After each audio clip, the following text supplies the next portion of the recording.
万安馆长开的健身房伫咧中立的分店传出有员工咧发传单煞受到攻击，去报案了后，煞阁无摕到3连单。桃园市长张善政表示谴责暴力，因为警方是回应讲，因为当事人无法度准确讲出这发生的地点甲时间，有协助因去调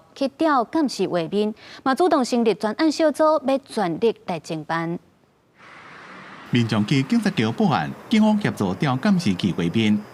馆长陈志涵伊的健身房中立馆，传讲有一位员工顶个月27伫咧分传单时阵，有一个查甫人对伊后脑大力攻落去，而且一直骂馆长伫咧开刀游行的发言。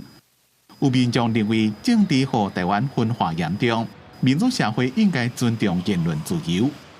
台湾其实现在分化其实蛮严重，台湾民主社会要能说什么，其实我觉得都应该是他们的自由，但是你要把它加附在一些你可能个人情绪上面，我觉得是没必要的啦。就是运动还是要归运动嘛，政治归政治啊。如果有什么分歧的话，还是要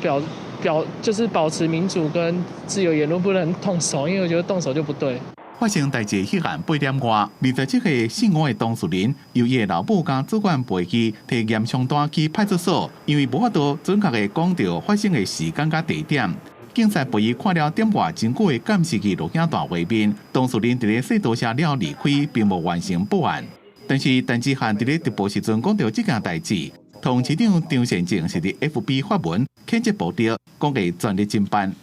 当日接获民众自首时，便积极协助被害人陪同调阅监视影像长达逾1小时，试图还原案发经过。当事人感谢协助后，即称疲累先行离开。代志发生的地点伫咧所国上宽9号二街，警方也登到现场找线索。警方表示，已经主动做专案小组，依照被害人描述的情形积极追查，过滤案情，无用准任何形式的暴力事件，将会全力追查，甲人抓到。公司新闻采访报道。